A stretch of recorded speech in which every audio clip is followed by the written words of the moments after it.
Welcome back to THISDAY Live, the Sunday talk show here on the Arise News channel. Still with me in the studio, I have Professor Bola Akinterinwa, former Director General of the Nigerian Institute for International Affairs, and also currently Director General, Bola Center for International Diplomacy and Strategic Studies.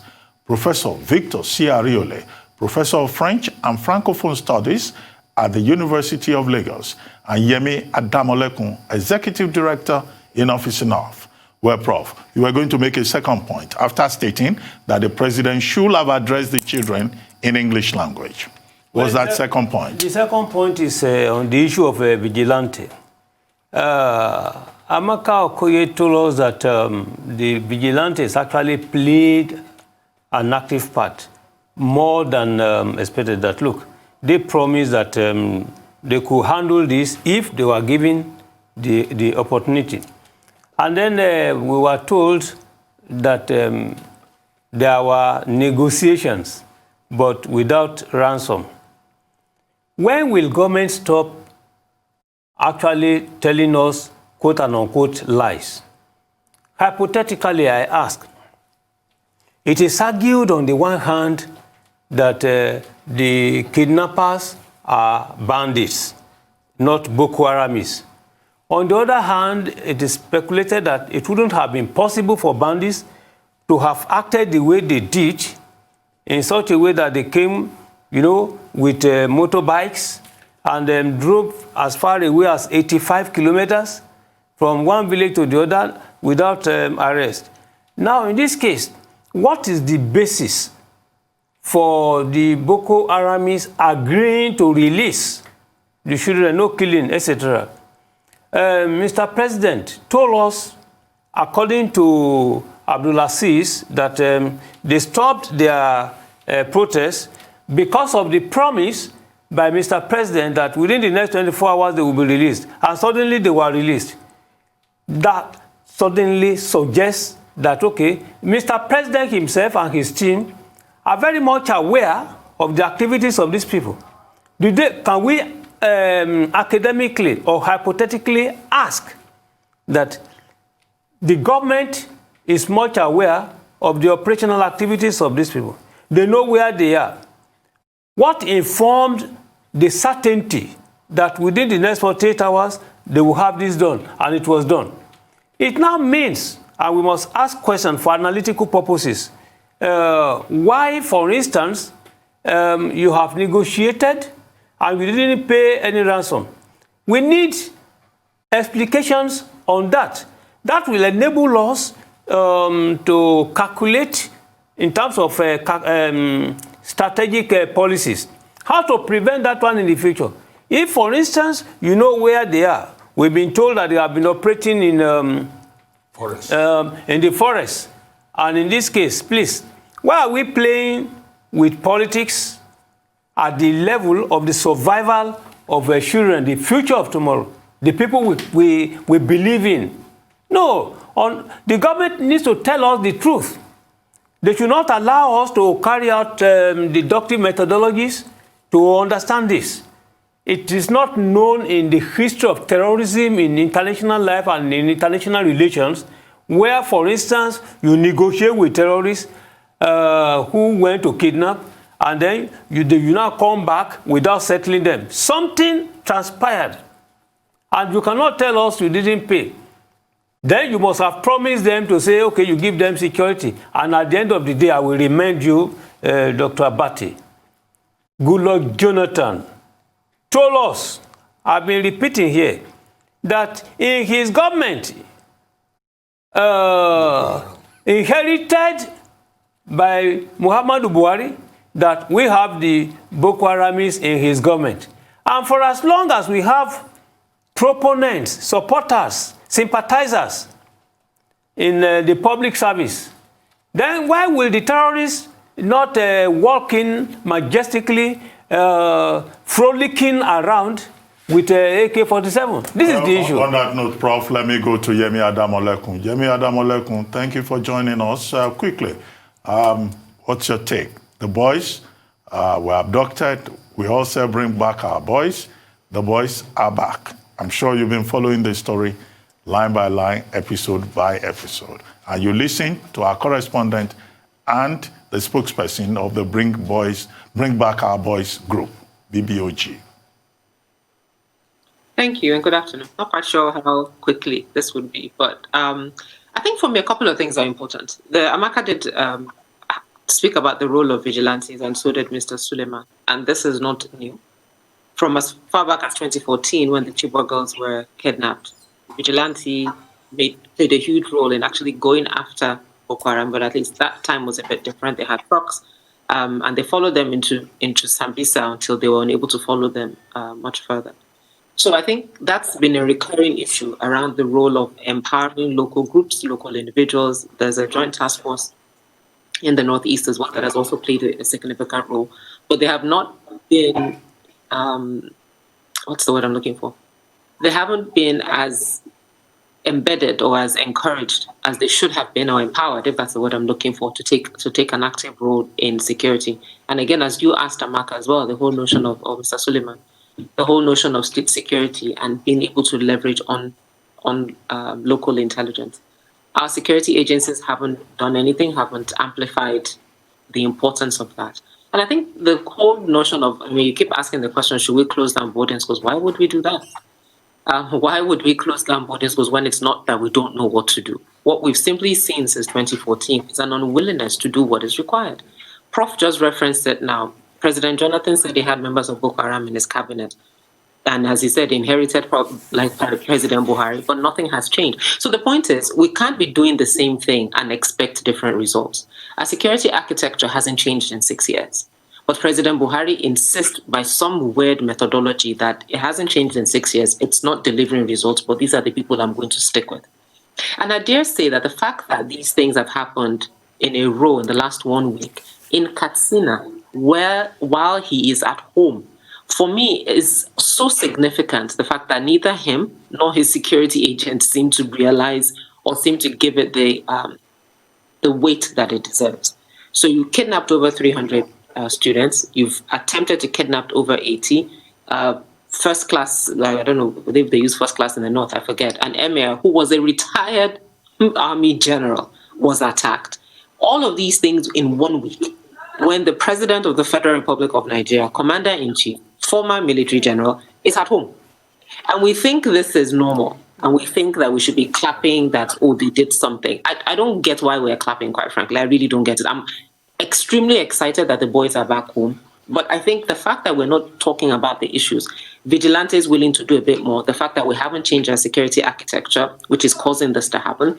The fact that the school in the report had one police officer who was killed. So that we haven't done anything to secure the lives of children. And it's happened in the north in large numbers, but Lagos had its fair share. I think 2 schools were attacked over, 6 years ago as well, 5 years ago as well.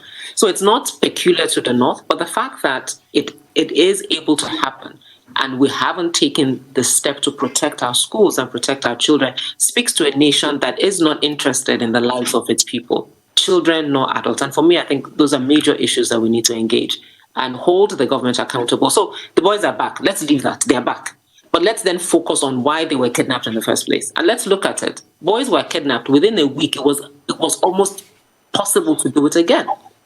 So, yeah. Well, thank you, Yemi. Well, this is, as we say, a story of interest, and we'll keep discussing it, I guess. But let's move on and take another topic. Last week, the federal government of Nigeria, through the Nigerian Communications Commission, gave a 2-week ultimatum to telecommunications companies to block all subscriber identification modules on their networks not registered with a valid National Identification Number, NIN, by December 30th.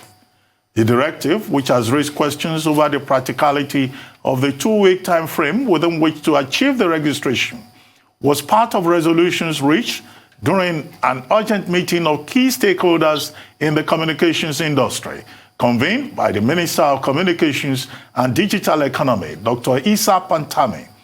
At the meeting, it was agreed that drastic measures had become inevitable to improve the integrity and transparency of the SIM registration process. However, owing to the criticism that followed the directive, The House of Representatives asked the federal government to extend the deadline to 10 weeks, describing the 2 weeks as grossly inadequate. Minority Leader Ndudi Elumelu moved a motion demanding more time. Adopting the motion, the House resolved that the exercise should end on January 28, 2021, as against December 30th, 2020. Let's take a listen.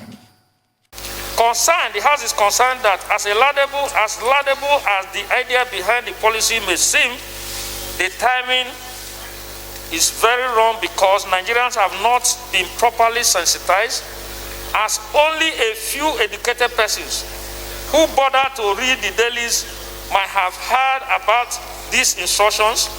Therefore, trying to enforce this policy in a period where most Nigerians are gearing up for Christmas festivities may lead to stampede in the process of rushing to get registered, which could lead to unnecessary death and injuries. Every Nigerian, particularly this House, will support the motion for an extension of the 2-week lag for the registration of SIM card. But this is an opportunity for Nigerians to know the rationale behind this lofty policy. The minority leader has taken us back to memory lane the effort of this noble House in ensuring that the service provider safeguard Nigeria and also improve the security of Nigeria as a nation. Giving fillip to the House resolution, MTN, Nigeria's biggest network operator, also told investors on an investor call on Thursday that it will require 6 months to effectively integrate SIM cards on its network to NINs, National Identification Numbers. Yemi, let me start with you. Does this amount to a violation of the citizens' fundamental rights of expression, of control over what they have subscribed to? And should government have gone this way at a time of COVID-19? Well, I mean, the conversation continues about government's respect for human lives. And definitely, so the answer to your second question is no. At a time where there's a pandemic, where Nigerians are struggling to obey COVID guidelines, I mean, Lagos has had to come down hard. Number of states have shut down schools earlier that they had planned to. Some governors are in isolation. But we think the smart thing to do is to have people rushing to NIMSI offices to register their SIM cards. We know, I think a report that I saw saying NIMSI was registering about 500,000 people per month. And they said they could ramp up to 2.5 million people per month. And even that, the guesstimate is that there are about 70 million unique subscribers. So if 47 odd million people have NIN numbers at the moment, there's about a 20 million people gap. And we're suddenly saying NIMSI will suddenly be efficient enough to register 20 million people in 2 weeks. I mean, the ridiculousness of it just really boggles the mind. And also because fundamentally, this is a country that doesn't have any data privacy laws. So the fact that even telcos at this moment are asking you to send your NIN number so they can tie it to your SIM card. So they are storing NIN numbers on their database. I read somewhere that it's actually a violation of some section of the Constitution around data. So you have all these things happening from a government that's obviously not prioritizing. I saw a press publication saying that the National Assembly was concerned because during NSAS, people were calling them and they couldn't trace the numbers. As a friend of mine said, download Truecaller. You'll be able to know who's calling you. And I don't know why that has to do with SIM registration. Look, biometrics, driver's license, they collect your fingerprints. Passport, biometrics. Bank, biometrics. Voter's card, biometrics. National ID card, biometrics. So I don't know how a country is not able to synchronize data, but no, you want to give citizens 2 weeks to run and go and link numbers. As a lot of people were saying on social media, that they were just going to let go of their numbers. So if I had 3 networks and only one was tied to my NIN number, which I already have, the other 2 networks, I'll just let it go. The ICT sector is probably one of the major contributors to GDP in the time of this COVID, since all of us are online. So you now want to hit them because not only will people drop their lines because it's difficult to register, you will now find the telcos because they are unable to do what you've asked them to do. So really, the thinking behind it to me just literally boggles the mind. Literally boggles the mind. Paradigm Initiative and digital rights lawyers have actually sued the federal government, and they did that, I believe, on Thursday, saying, to your point, that this is a violation of the telco's customers' freedom of expression. Because what happens is if they don't do it, you are going to bump them off the network and then stop their ability to communicate. And I can almost guarantee that a lot of these government officials, from the National Assembly to even the executive, don't have it done. So what the telcos, in my opinion, should just do is just bump all of them off. Then they will see what it's like when they can't communicate, because they're being very silly, quite frankly. Well, I mean, Yemi, I think you have a great point there. The Section 5, subsection A of the NIMC Act, in fact, says that part of the responsibility of the National Identity Management Commission is to synchronize and integrate available data. And as you have said, we have other forms of data, the passport, the BVN, bank verification number, driver's license. So, you know, why will you now ask people within 2 weeks, over 150 million persons, to go and verify or get their national identification numbers? However, in defense of NIMC has now engaged about 173 companies, including private companies, private agencies, government departments, NGOs, CSOs, all of these to come in and take on the responsibility of registering those who are not within the prescribed data system within 2 weeks. Prof, what do you think about that? Does it make sense? Your point is valid. Yemi's point cannot be thrown into the dustbin of history. The issue is that when people talk about duration, I don't think the problem is that. The concern of the administration of President Muhammadu Buhari should be explained and understood within the framework of the aftermath of EndSARS protests. That is the way I look at it. What is the concern of Mr. President? Mr. President and his administration are afraid of the next line of action of a new protest by the EndSARS movement. They now think that, look, there is the need to know who does what with what SIM card. Yemi is quite right, drawing attention to different methods for gathering data. He's right. But the issue is that the president, his government, his Minister of Interior, they are all more concerned about the likely strategic, new calculations for new protests. They don't really know. They know quite well that the movement is capable of coming out again. And the government doesn't want to be caught unawares. So in this case, a SIM card is a subscription identity that enables access.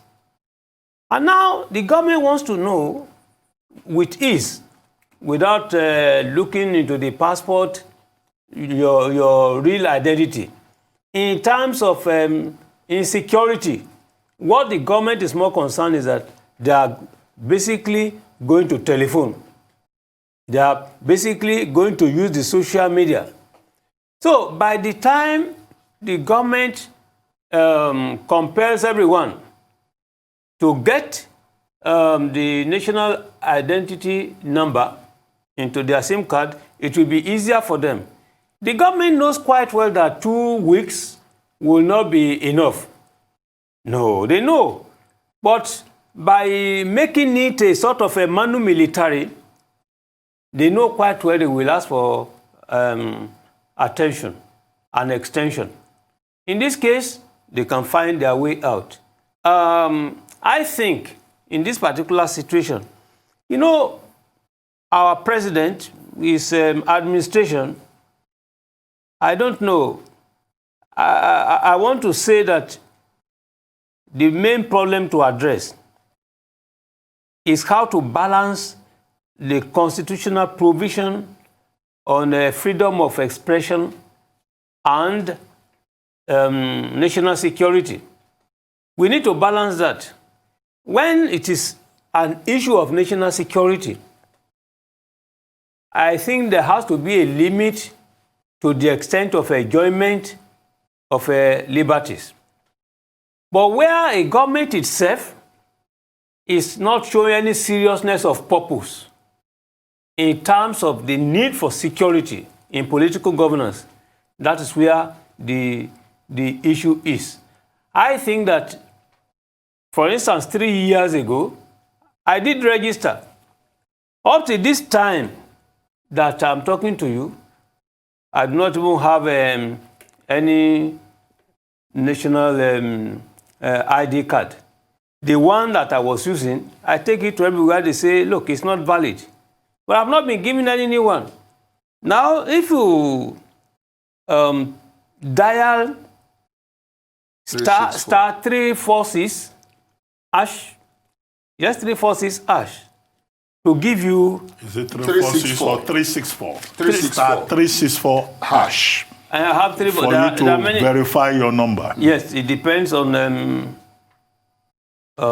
the service provider. Well, the general one is from NIMSI. Yes, the service providers, MTN has taken the lead in providing how you can verify on the network. And the government has said nobody should be charged 20 naira for that, as I've been observed. The point is that as of today, my phone is here for verification. I tried to call MTN, they say call after, it couldn't go. And you gave me 364 is basically what it is. I have all that there. They will say, look, call back. It's no problem. You don't need to verify it on the show. So you see, no, I'm telling you that I've done that. Okay. But now the issue is that I make effort as a law-abiding citizen. Someone who believes that, look, there is the need to securitize the nation, to assist government by complying. But the issue is that the service itself is not responding. So government must look at all these factors in making life easy. They need not punish Nigerian people with scarcity of foods, with a high cost of foods, and then pushing people again, you must do this within 2 weeks. No. Well, Prof, quickly, let me take Professor Ariole's views. Professor Ariole. Thank God we have a background from Yemi's data presentation, and seeing the gap between those who have a Nigerian identity card for now and those who don't have, and the number of people who are already enjoying MTN and Airtel and the Glo services. Now, the issue is still the problem of ease of doing business. Nigeria is now in recession, and you are now making things more difficult for people who wants to enter into business with Nigeria. Simple identification process. You are giving problems to everybody. And imagine my 80-year-old mother I communicate with. How am I going to, how am I going to tell her that, look, they are going to block your line. We can't talk any longer. Not to talk of my grandmother who is 98 or 9. Seriously, these are all problems that Nigerian government should think about. And this is creating psychological torture. What about Nigerians in the diaspora? I wonder. They also have their own, exactly. It's creating psychological torture on Nigerians. And those doing business in Nigeria are not seeing any ease of doing business provided by the government. Now you tell them you block the line. When you block the lines, they're not going to make money again. And when you talk of recession, is it not what you do in terms of making money and bringing money into the country that makes your GDP grow? And then recession will be more. And we'll go down and slip more into recession. These are issues government should be thinking. When they talk of security, is it the young boys that are using the digital processes you ask them now to be involved in? You want everybody to be interested in the digital process. And you now are finding the digital process an issue of security.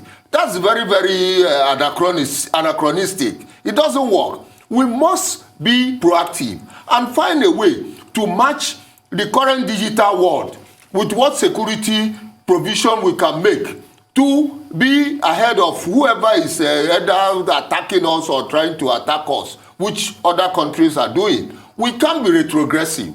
And my worry now is that if you talk about those in the south, what of those in the north who are basically, of no, this abduction issue?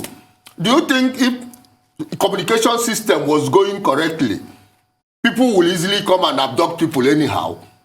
It's still something that has security implication, which government is not linking enough. No synergy, like people say.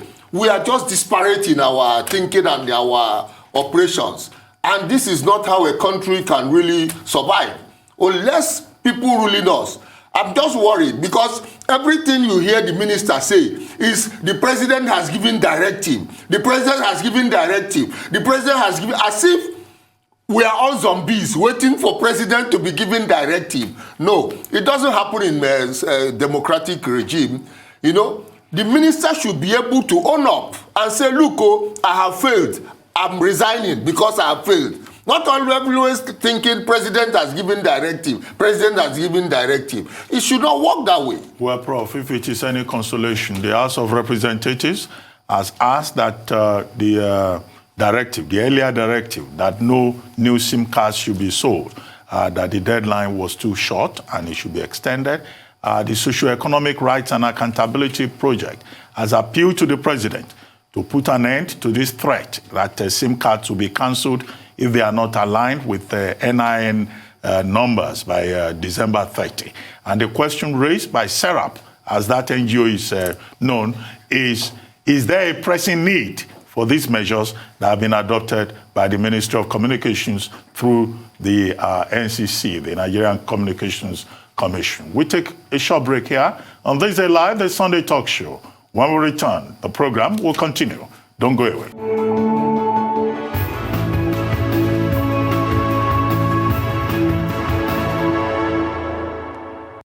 Welcome back to THISDAY Live, the Sunday talk show, here on the Arise News channel. Still with me in the studio, I have Professor Bola Akinterinwa, former Director General of the Nigerian Institute of International Affairs, currently Director General, Bolitag Center for International Diplomacy and Strategic Studies. Yemi Adamolekun, Executive Director, Enough is Enough, and Professor Victor C. Ariole, Professor of French and Francophone Studies at the University of Lagos. Now, the Nigerian government last week announced the partial reopening of 4 land borders after 16 months of closure. The decision was reached after careful consideration of the report presented by the Presidential Committee set up to look into the border closure. The Minister of Finance, Budget and National Planning, Zainab Ahmed, said that the 4 borders approved for reopening were Seme, Ilela, Metagari and Umfum borders, while others will be reopened subsequently. The federal government, however, maintained its restriction on the importation of food items like rice and other agricultural products. The nation's borders were closed in August last year to curtail smuggling, illegal importation of drugs, small arms, food and agricultural products, as well as petrol to neighboring West African countries. This committee was mandated to review and advise Mr. President on the opening of the Nigerian borders. And after our work, we recommended to the President, and Mr. President has approved the reopening of the 4 land borders, namely Seme southwest part of the country, Ilela in the northwest part of the country, Metagari in the northwest and north central part of the country, and Umfu in the south part of the country. So these 4 land borders will be opened immediately, while the remaining borders are directed to be opened on or before 31st of December 2020. Well, there you have it. 4 of the closed land borders have been reopened, and there have been many reactions. Some people saying the closure of the borders was not driven by data in the first place, and what have we gained from the closure? And what are the major issues we need to deal with in terms of border policing, in terms of automating the borders, providing necessary infrastructure, and what is the guarantee that Nigeria will not go back to the same spot where we were before the borders were closed. And then, of course, there's the international dimension. Our neighboring countries, particularly Ghana, having raised objections to the closure of that border. And then, of course, ratification of the AFCTA agreement and protocols. Prof, let me start with you. I do not think Nigeria's problem is closure of borders or the opening of borders. I think it is essentially lack of competitiveness, no economic competition. You know, our products are not all that competitive. If they are, the issue of closure, reopening, wouldn't have arisen. You see, you rightly pointed out the ratification by Nigeria of the African Continental Free Trade Area. With Nigeria's ratification, the agreement will certainly come into force with effect from January 2021. So the free trade agreement necessarily creates certain obligations that compel Nigeria to certainly open the land borders to enable all that. The same thing, ditto, you know, for ECOWAS protocol on free movement of goods and of people. So I think essentially that the major problems are two in the main. The first one is that with the reopening of the borders, you did ask the question as to whether there will be an improved situation in the future. I will argue that, look, there wouldn't be any change in situation, but continuity, because the land borders still remain essentially very porous. Semi-border. These are official, you know, frontiers. Frontiers, I didn't say border. Frontier, as distinct from a border proper, is just where you have the office, where you control. But the borders, essentially, there are many. The minister referred to Ilela. Ilela district, Nigeria used to have border misunderstanding with the Republic of Benin. The borders there are all porous. Even when you move further to northwest, the same. The problems, the porosity is yet to be addressed. They are there. So closure or no closure, people don't, those who are smuggling underground economy, they don't go through the frontiers. They don't go through official routes. Those who go through official routes is when you have a number of trucks, big things, all those things. You can't go through the bushes. That's the issue. And I think that at the end of the day, the other point there, Benin Republic, I had mentioned it here. The Benin Republic is on record to have never adopted, passed its budget until Nigeria had done its.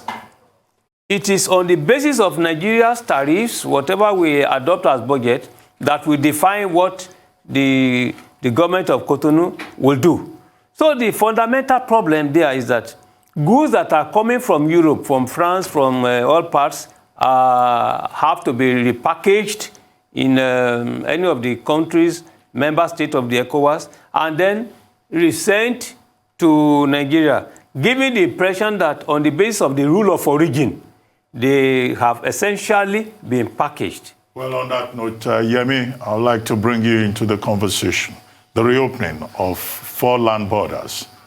Okay, if Yemi is not there at this moment, then Professor Ariole. Well, I see it as one step forward, 3 steps backward. That's exactly what we are seeing in Nigeria.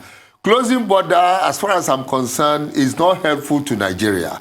Because I know that the informal sector, where Nigerians operate and our West African brothers and sisters also operate, to help the West African economy to grow, whether you like it or not, when West Africa is well, Nigeria will also be well. All you have to ask is, what is the compensation process? Because some people talk about compensation fund. Okay, you are cheating us by the informal sector. This is the compensation you will give Nigeria for that. We haven't seen it. That's where the government should go. I know that the informal sector, which agriculture is also involved, because I have once traveled from Maitu to Ghana, and I have some people with me. They carried certain items I would like to expose here, which made them be, moving that movement from every now and then and making some money. Otherwise, you'll be guilty of aiding and abetting. What I'm saying, I was with them, but they were looking at me like a stranger, like a foolish man who is not also carrying what they are carrying and moving. But it's part of understanding and knowing what goes on in the border. It's an informal sector, and it's helping government to reduce pressure on our foreign exchange reserve, or whatever you call it, with the elites. Seems to be depressing, and they're putting pressure on, which has sent Nigeria into recession. Imagine August 2019 closing the border, and here August 2020 Nigeria has gone into recession. So what are we talking about? Prof, you see, let's bring the EPA question into it. It's very relevant. Compensation? The Economic Partnership Agreement. Okay. This time, all the member states of the ECOWAS have done and actually ratified the agreement. Nigeria has not done so with the Gambia too. Why? You see, the issue is that Nigeria is the targeted market for all these European goods. And now, in this case, it's exactly the same thing, where Nigeria has opted to close the borders. You see, insecurity is likely also induced as a result of this border. When coup d'etats take place also in Nigeria, the exit route is always all these porous borders. But when Nigeria is threatened seriously by Boko Haramis, by this Hakim Al-Qaeda all along, and they come through this border, under the pretext of a protocol on free movement of goods and products, all things that we shouldn't have accommodated, they are coming, they are using the protocol. We need to accommodate them all, sir. I'm not saying, look, Nigerian plastics, they are all over West Africa. Up in Mauritania, you see them there. Yeah, but you don't have to do it through underground economy. So you can also go through the...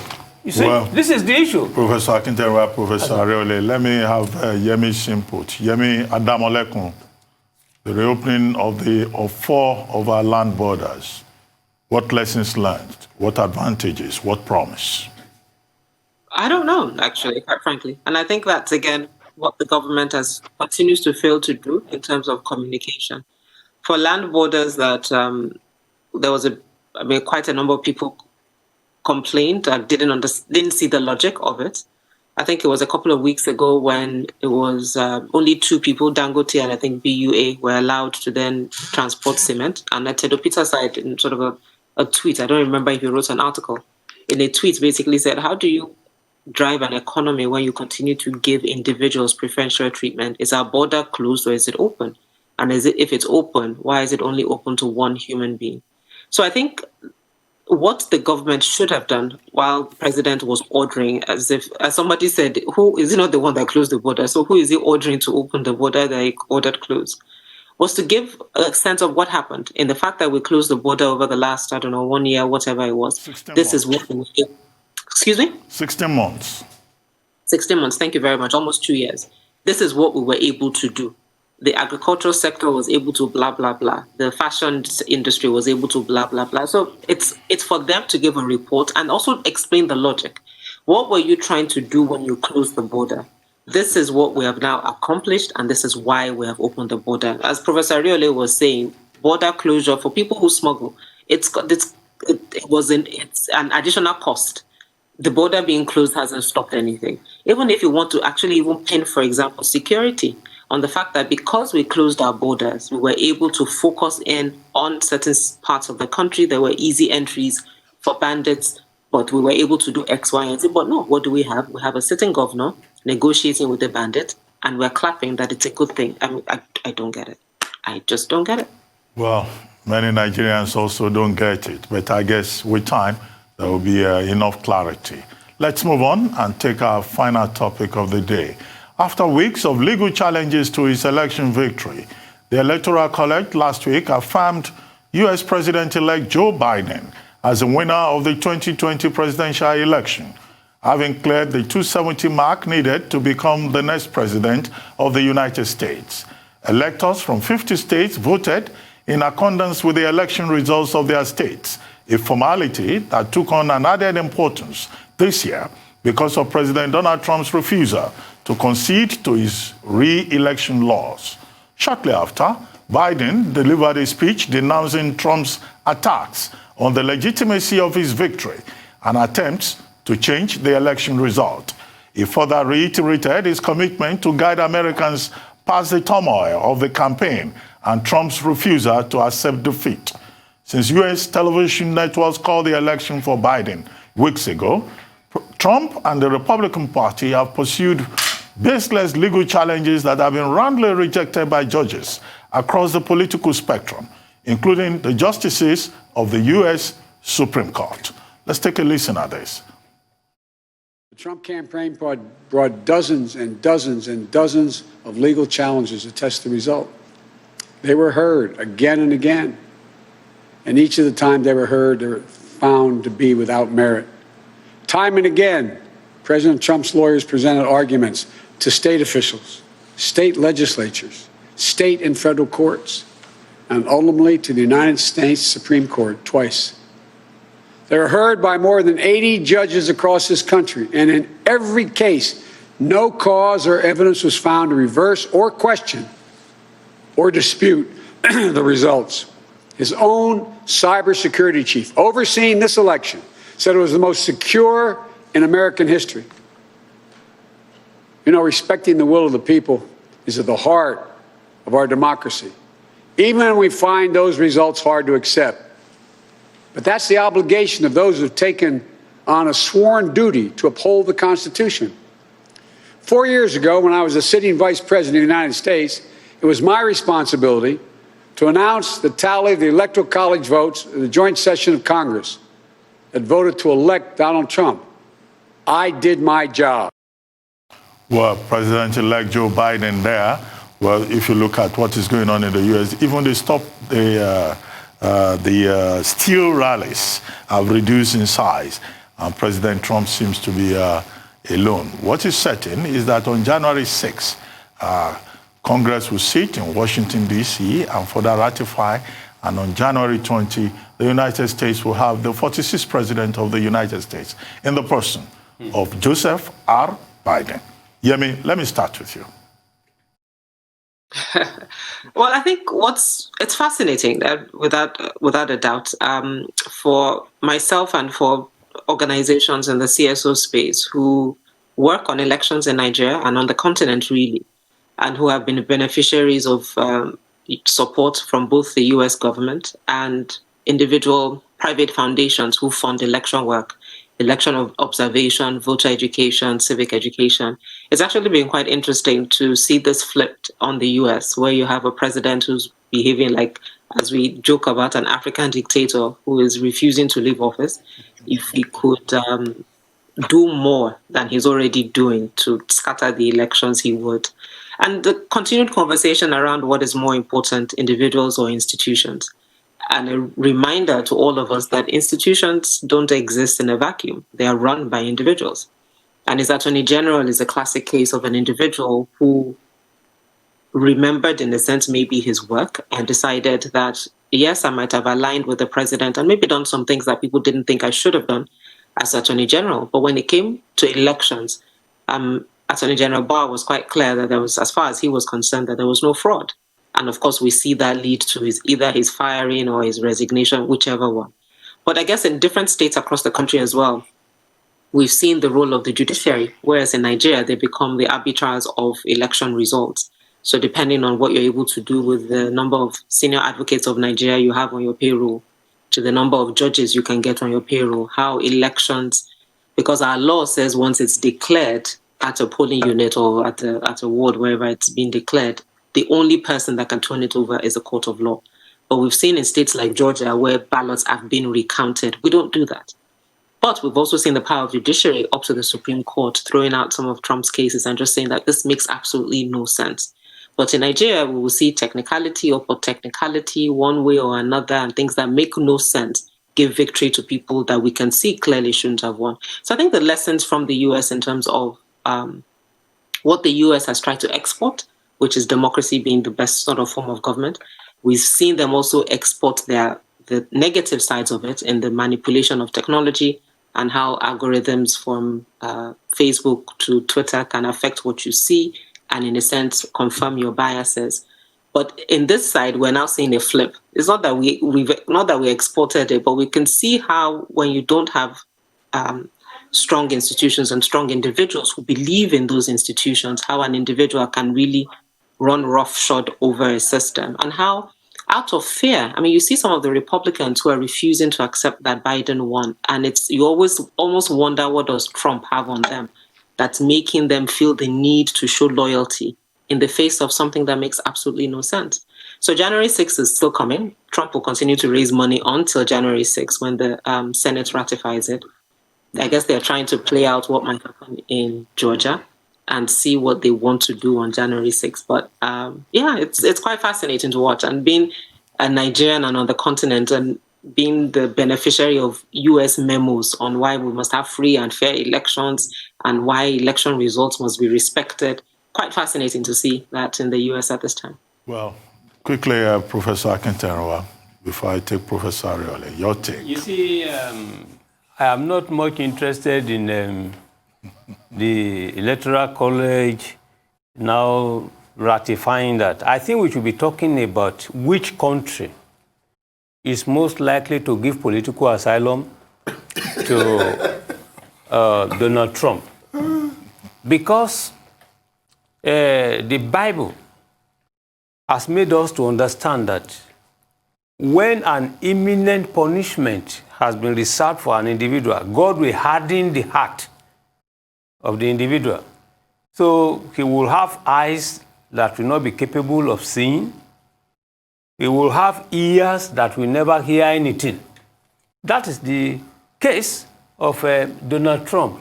You see, Yemi rightly pointed out the importance of having strong institutions. American institutions have clearly shown, you see, where his strength lies.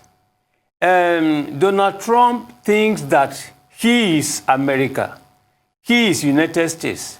And the United States is synonymous with Donald Trump, which, most unfortunately, does not have any foundation.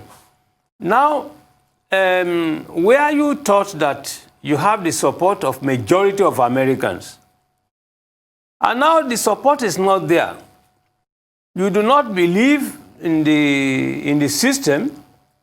You do not believe in the Supreme Court, the judicial system, all those things all along. What really do you think you are? Look, there are two references I can make. Fela Anikulapo Kuti and John Knight. Fela Anikulapo Kuti came up with who are you? That is, who are you? What do you think you are? Then John Knight came up with Mr. Big Stuff.